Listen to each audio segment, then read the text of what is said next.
pertama adalah seperti biasa, portal utama SNPMB itu ada di portal snpmb.bp3.kemdikbud.go.id. Nah, nanti tinggal masuk saja di sini, kemudian nanti login dengan akun masing-masing ya. Sebagai contoh di sini saya coba login, jadi nanti masuk, kemudian login dengan akunnya masing-masing seperti ini. Nah, nanti setelah login akan masuk ke dashboard. Nah, di situ nanti ada icon launcher baru pendaftaran UTBK SNBT yang sudah dimunculkan per hari ini. Nah, kemudian nanti kalau sudah masuk di sini langsung dihadapkan kepada halaman utama UTBK SNBT. Jika adik-adik peserta ini sudah eligible ya. Nah, eligible-nya lihatnya di mana? Ada di web SNPMB, itu ada ketentuan ya, ketentuan. Nah, mungkin nanti ada beberapa yang mendapatkan halamannya seperti ini. Mohon maaf, saya stop share dulu. Ya, mungkin nanti akan menemukan biodata belum permanen. Nah, ini berarti kelewatan mempermanen biodata di waktu pendaftaran akun. Nah, ini tidak bisa masuk ke pendaftaran UTBK SNBT. Jadi tidak perlu bertanya-tanya lagi, karena ini sudah jelas penjelasannya biodata belum permanen. Kemudian kalau paket C di atas 25 tahun sesuai ketentuan juga nanti akan muncul seperti ini. Jadi tidak bisa mendaftar karena per 1 Juli 2024 umur di atas 25 tahun paket C tidak diperkenankan untuk mendaftar. Kemudian jika mendaftar SNBP ya, sedang mendaftar SNBP harus menunggu tanggal 26, maka nanti akan muncul layar yang seperti ini di layar. Nah, ini mohon bersabar sampai dengan pengumuman SNBP 2024. Nah, yang terakhir adalah bagi yang lulus, yang sudah lulus ya, atau lolos diterima di jalur SNBP atau SNMPTN ya, jadi SNBP 2024, SNBP 2023, dan SNMPTN 2022. Nah, ini tidak bisa mendaftar ke UTBK SNBT 2024. Baik. Itu yang di halaman awal. Jadi jika menemukan hal yang seperti itu sudah jelas tidak bisa masuk. Nah, kalau bisa masuk nanti tampilannya seperti ini. Nah, ada pas foto ya, dipastikan sudah ada, karena kan kalau sudah berhasil permanen akun pasti pas fotonya ada. Kemudian isi data pribadi ya, data pribadi ini tadi sesuai disampaikan Prof. Hari tidak perlu diisi lagi karena ini sudah dipermanen akunnya ya. Jadi cukup dilihat saja. Nah, nanti di sini yang informasi yang bisa dilihat adalah KIP kuliah yang pertama ya. Jadi jika adik-adik ini adalah penerima KIP kuliah ya, ini kan pendaftarannya juga berbarengan dengan UTBK SNBT. Nah, jadi login dulu ya ke aplikasi pendaftaran UTBK SNBT ini, kemudian baru masuk ke KIP kuliah. Nah, nanti ketika di KIP kuliah nanti akan dilakukan flagging ya, flagging. Jadi kalau seperti ini kan Anda tidak memiliki nomor pendaftaran KIP kuliah dan harus membayar biaya UTBK. Nah, berarti ini belum terdaftar.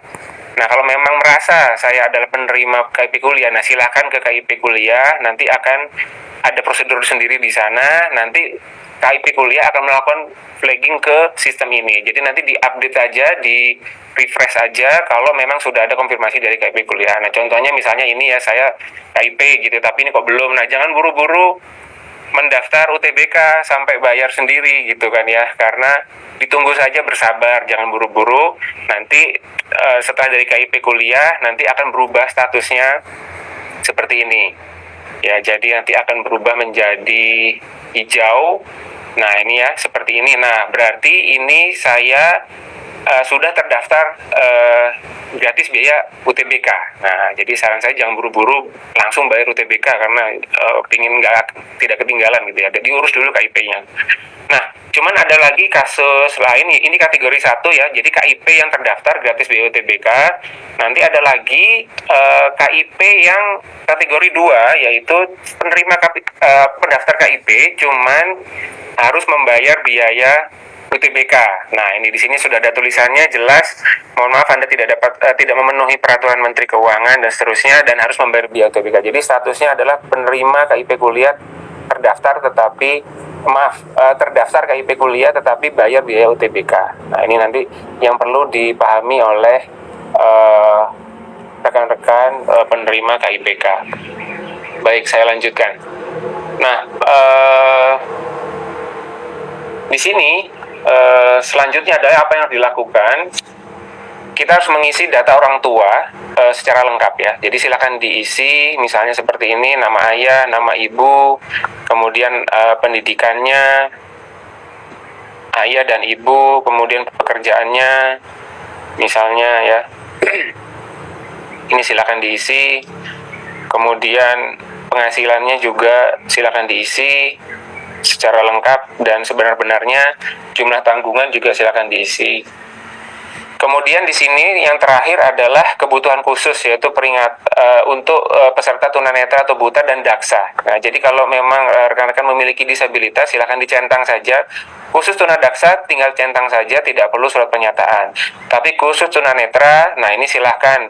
Di sini pastikan memang tadi sesuai ketentuan, yaitu hanya yang buta saja, bukan low vision. Nah ini yakin, kemudian nanti silahkan diunggah di sini ya. Jadi unggah. Nah terus saya mengunggah apa? Nah formulir template-nya sudah disediakan di aplikasi. Jadi silahkan mengunduh di sini, mengisi datanya, dimintakan tanda tangan dan stempel ke kepala sekolah atau wakil kepala sekolah, kemudian nanti diunggah di sini. Ya, silakan diunggah di sini. Ya, saya klik. Saya upload di sini, misalnya ini surat pernyataan tunanetra ya. Nah, saya unggah. Nah, seperti ini nanti berkasnya sudah muncul, berkas bukti tunanetra. Nah, gini ya. Nah, ini jika memang ingin menyatakan diri sebagai peserta tunanetra sehingga nanti mendapatkan fasilitas khusus. Kalau tidak ya tidak perlu dicentang seperti itu. Nah, kemudian setelah langkah melengkapi biodata, nah ini silakan direview biodatanya, terutama isian KIP kuliah tadi sama data orang tua dan kebutuhan khusus ya. Dipastikan lagi, terakhir konfirmasi dan simpan permanen gitu ya. Nah mungkin ada pertanyaan, apakah KIP saya masih bisa di-set setelah saya simpan permanen biodata? Nah itu jawabannya masih bisa. Jadi misalnya saya waktu simpan permanen biodata, KIP saya itu masih tidak terdaftar. Terus nanti saya sudah terlanjur simpan permanen biodata seperti ini. Nanti status KIPK saya bagaimana? Masih bisa diupdate oleh Pusapdik. Jadi jangan khawatir. Yang tidak bisa adalah nanti ada beberapa kasus, yaitu nanti kalau misalnya prodi yang dipilih adalah PT KIN, jadi sudah milih prodi PT KIN meskipun belum punya kartu UTBK, tidak bisa di flag ya. Jadi harus dilepas dulu prodi PT KIN-nya supaya bisa di flag sebagai penerima KIPK gitu ya. Atau kalau sudah punya kartu UTBK gitu ya, apa bisa di flag juga masih bisa gitu. Cuma tapi sudah terlanjur bayar biasanya. Nah itu yang perlu dipastikan ya. Baik, ini sudah direview, saya sudah permanen. Nah, sekarang tahap kedua adalah memilih program studi. Nah, tadi sudah dijelaskan panjang lebar tentang kombinasi pilihan dari 4 program studi, jadi saya tidak menjelaskan lagi, cuma cara mengisinya saja. Nah, di sini karena saya adalah bukan KIPK gitu ya, bukan KIPK, maka saya bisa bebas memilih program studi di sini perguruan tinggi, termasuk di sini Universitas Islam ya, UIN atau PT KIN. Jadi nanti bisa memilih prodi-prodi dari UIN kalau saya bukan dari peserta KIPK. Nah, kalau peserta KIPK bagaimana? Nah, saya demokan di sini. Misalnya saya peserta KIPK ya, di sini saya update lagi. Oke. Nah,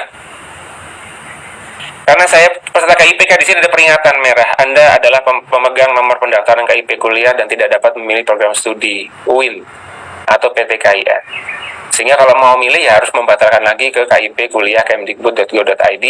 Nah di sini ya teman-teman mungkin mencari Universitas Islam kok nggak ada. Ya itu penyebabnya karena termasuk pendaftar KIPK itu ya. Jadi jangan bingung tiba-tiba langsung tanya ke call center helpdesk kenapa ini, nah karena ini penyebabnya. Kemudian kalau saya bukan peserta KIPK, saya kembalikan. Nah ya seperti ini normal ya. Nah nanti silakan pilih perguruan tinggi ya. Jadi misalnya di sini mau S1-nya 2, D4-nya 1 atau S1-nya 2, D3 dan D4, yaitu sesuai aturan tadi.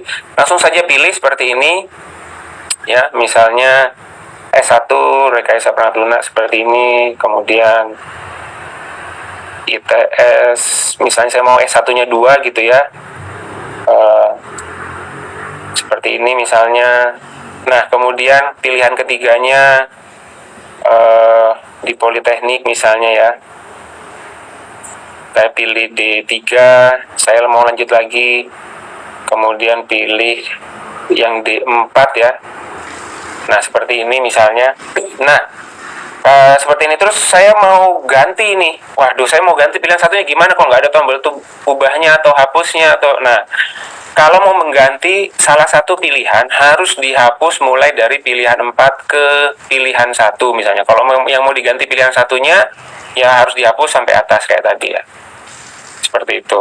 Nah, nanti silakan diedit lagi di pilihan satunya. Jadi karena ini satu paket, satu kesatuan, sehingga harus diulang dari awal ketika ada perubahan. Ya, kalau di pilihan 1 ya berubahnya sampai pilihan 1, kalau di pilihan 3 ya berubahnya sampai pilihan 3 saja. Nah, itu yang perlu diperhatikan. Seperti itu. Misalnya di sini sistem informasi, saya ganti misalnya ya. Terus di sini ganti yang lain. Nah, di sini perlu diperhatikan, misalnya saya memilih prodi di mana ada portofolio ya. Jadi kalau saya mungkin kasih contoh yang tidak ada portofolio dulu ya. Nah, ini setelah selesai memilih prodi, misalnya saya pilih 2 saja, terus konfigurasi kesanggupan UKT-nya dicentang, kemudian simpan dan lanjutkan. Nah, ini adalah halaman konfirmasi program studinya, harap dibaca dengan seksama karena kalau sudah nanti dipermanen, sudah dapat kartu TBK tidak bisa diganti. Ya, jadi harap berhati-hati. Nah, kemudian di sini karena saya tidak memilih prodi yang membutuhkan portofolio, mensyaratkan unggah portofolio, maka di sini tidak ada permintaan untuk unggah portofolio, langsung konfirmasi pilihan program studi. Nah, jadi langsung aja lanjut. Nah, tapi saya ingin beri kasus kalau misalnya saya pilih prodi yang ada pilihan prodinya ya. Misalnya di sini ada pilihan portofolionya, mohon maaf. Desain produk misalnya. Oh, mohon maaf ya, ini ada satu lagi ya. Misalnya saya mau sudah pilih 2 S1 ya. Terus saya nyari prodi S1 lagi di sini, nggak bisa. Jadi sudah diatur tidak, jadi kesalahan tidak sesuai persyaratan itu akan tidak bisa diaplikasi. Jadi teman-teman nanti sudah akan diarahkan. Jadi di sini saya hanya bisa memilih prodi D3 atau D4. Karena S1 saya sudah 2, sehingga saya harus cari di tempat lain yang menyediakan prodi D3 dan D4. Jadi kalau kosong bukan berarti itu error ya, tapi karena memang ada persyaratan yang sudah tetapkan seperti itu. Oke, misalnya di sini saya pilih angklung gitu ya, kemudian saya pilih lagi yang lain. Nah, ini D3-nya nggak ada kosong. Nah, ini berarti ISBI aja tidak menyediakan prodi D3, saya harus cari yang lain yang ada prodi D3-nya. Nah, ini PENS misalnya ada prodi D3-nya, saya pilih lanjut. Maksimal ada 4, sudah simpan dan lanjutkan. Nah, di sini ada berkas yang harus diunggah, portofolio. Nah, ini pastikan teman-teman bisa mengunggah, jangan lupa mengunggah. Kalau belum pun nanti akan diingatkan ya, nggak bisa lanjut kalau belum diunggah semua. Nah, ini portofolio musik misalnya. Nanti sebenarnya ada juga contoh kalau misalnya ikut SNBP tadi, cuma kan tadi disarankan ya mungkin mau diperbaiki, lebih baik upload baru. Nah, ini misalnya saya unggah MP4 gitu ya. Jadi dipastikan judulnya ditulis dengan sebaik-baiknya sesuai dengan dokumennya gitu ya. Diupload, unggah. Seperti ini diunggah saja, kemudian nanti satu persatu dilengkapi semua gitu ya. Jadi satu persatu dilengkapi semua. Nanti setelah lengkap semua, nanti teman-teman rekan-rekan semua nanti bisa melanjutkan ke pemilihan pusat UTBK seperti itu ya. Nah, ini berhasil unggah ya. Ini karena banyak, mungkin saya ganti dulu yang lain yang lebih simple prodinya biar tidak terlalu banyak.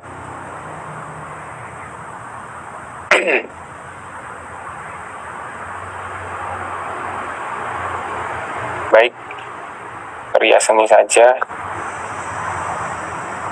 Oke, jadi masih bisa berganti-ganti prodi ya selama belum memiliki kartu UTBK ya. Oke, sini nah gambar naratif misalnya ya. Nah, terus saya upload di sini hasil portofolio saya upload. Nah, ini sudah pastikan terunggah ya. Jadi setelah mengupload, di-download lagi, dilihat apakah filenya sama dengan yang diunggah. Nah, itu untuk memastikan saja file yang di-upload itu tidak rusak. Jadi silakan dicek dan ukurannya apakah sama, dan itu nanti bisa dicek sendiri ya.